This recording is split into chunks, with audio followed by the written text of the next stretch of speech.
5 साल तक दलाली चलती रही, नेता सदन को पता ही नहीं लगा कि सरकार अपराध और अपराधियों के मुद्दे पर बिना किसी की परवाह के बगैर अपनी कार्रवाई को जारी रखेगी।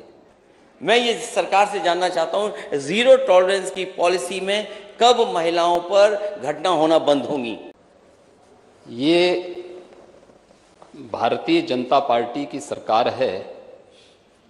यहाँ अपराधियों के बारे में ये नहीं कहा जाता कि लड़के हैं गलती कर देते हैं। जीरो टॉलरेंस की बात करने वाली सरकार और जिस तरह घटनाएं हो रही हैं उत्तर प्रदेश में, कोई कल्पना नहीं कर सकता कि ये उत्तर प्रदेश वही है जहां पर जीरो टॉलरेंस की बात हो रही हो। जब कल मैडम गवर्नर यहां पर स्पीच दे रही थी, उसी दिन अखबार में, कल के ही अखबार में और परसों की घटना, जहां पर एक 19 साल की बेटी के साथ दुष्कर्म हुआ, और ये एक घटना नहीं है।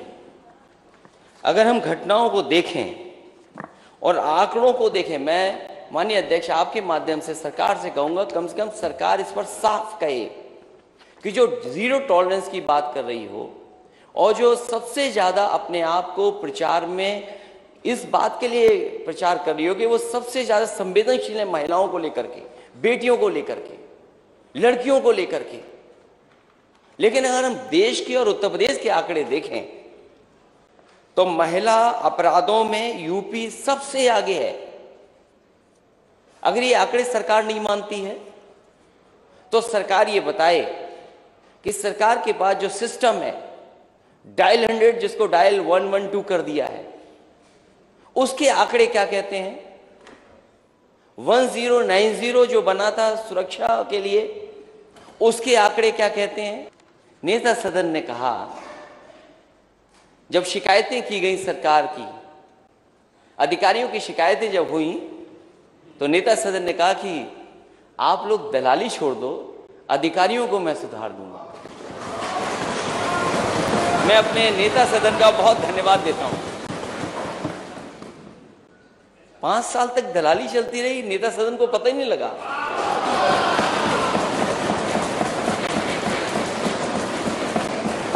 और किन अधिकारियों को सुधार दिया। मैं इस विषय को, इसलिए इन विषयों को उठा रहा हूं। मैं खुद गया ललितपुर, और जब मैंने वहां सूचना पाई कि एक बेटी के साथ ऐसी घटना हुई, सरकार ने कार्रवाई की।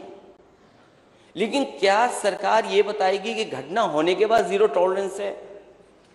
घटना ना हो उसके लिए सरकार क्या कर रही है? इसी तरह सिद्धार्थनगर में,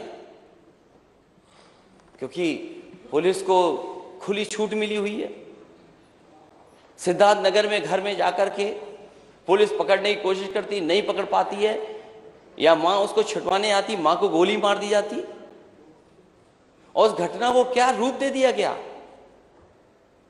किसी और को जाकर के जेल भेज दिया।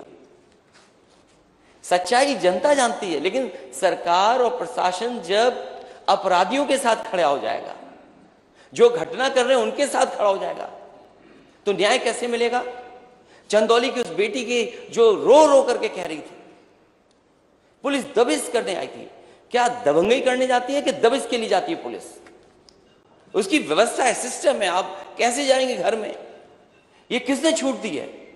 आप घर में घुस गए, बेटी को इतना पीटा कि जान चली गई उसकी।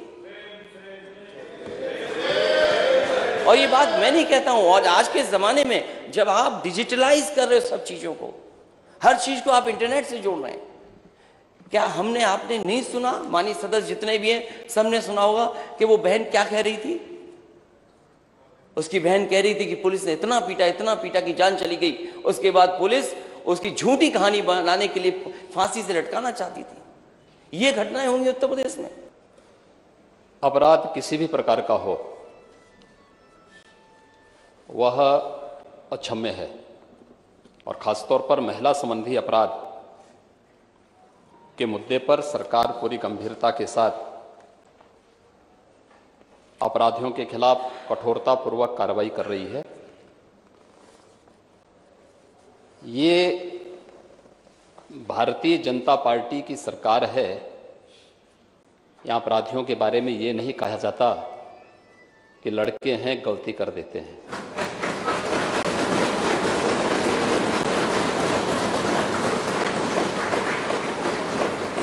अगर अपराधी है तो कोई भी है, वो जीरो टॉलरेंस की नीति के तहत ही कार्रवाई होती है।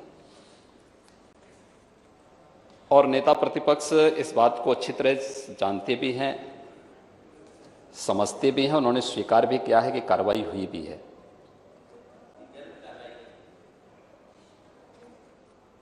क्योंकि आप तो हर उस अपराधी का समर्थन करते हैं जो प्रदेश में अराजकता के पर्याय थे, गुंडागिर्दी जिनका पेशा बन चुका था।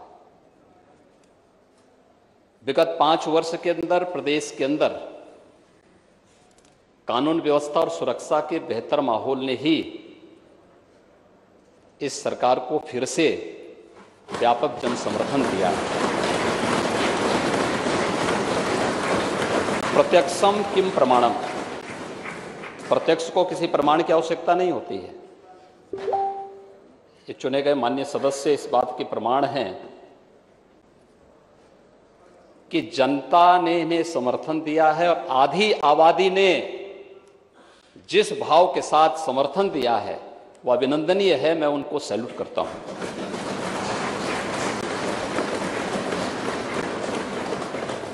महोदय, पिछले 5 वर्षों के अंदर भी सरकार ने जीरो टॉलरेंस की नीति के तहत ही कार्रवाई की और फिर इस बात के लिए हम पूरी प्रतिबद्धता के साथ कह रहे हैं कि सरकार अपराध और अपराधियों के मुद्दे पर बिना किसी की परवाह के बगैर अपनी कार्रवाई को जारी रखेगी। सुरक्षा अधिकार, सबको सुरक्षा का अधिकार सबको देना सरकार की जिम्मेदारी है। लेकिन कोई व्यक्ति सरेआम अपराध करे, यह किसी भी प्रकार से सरकार स्वीकार नहीं कर सकती। और खासतौर पर महिला संबंधी अपराधों को लेकर के एंटी रोमियो स्क्वाड का गठन हमारी सरकार ने 2017 में आने के तत्काल बाद किया था। एंटी रोमियो स्क्वाड के गठन के साथ ही प्रदेश के अंदर 218 महिला संबंधी अपराधों को रोकने के लिए और पास्को कोर्ट की स्थापना भी सरकार ने किया। उस पर त्वरित कार्रवाई हुई। आंकड़ों के हिसाब से नहीं, अगर आप पूरे देश के अंदर घटित होने वाले मामलों की संख्या को अगर आप देखेंगे, 2012 से 17 के बीच में विभिन्न प्रकार के जो अपराध हुए हैं, चाहे वह हत्या से संबंधित हों, लूट से संबंधित हों, दुष्कर्म से संबंधित हों, महिला संबंधी अपराध हों, इनमें भारी गिरावट आई है। और कल हमारे प्रतिपक्ष के मित्र महामहिम राज्यपाल के भाषण को सुने होते तो बहुत सारी चीज़ें उनके सामने क्लियर हुई होती। बाकी जो कुछ बचेंगी अभिभाषण पर जवाब देंगे, उस समय आपको बहुत स्पष्ट रूप से बताएंगे कि अपराधों में कितनी गिरावट आई है। दूसरा, ये भी बहुत महत्वपूर्ण है कि इससे पहले विधानसभा के चुनाव होते थे या कोई चुनाव होता था, तो चुनाव के दौरान भी और चुनाव के बाद भी व्यापक हिंसा होती थी। महोदय, कुछ लोगों ने इस विधानसभा चुनाव के दौरान भी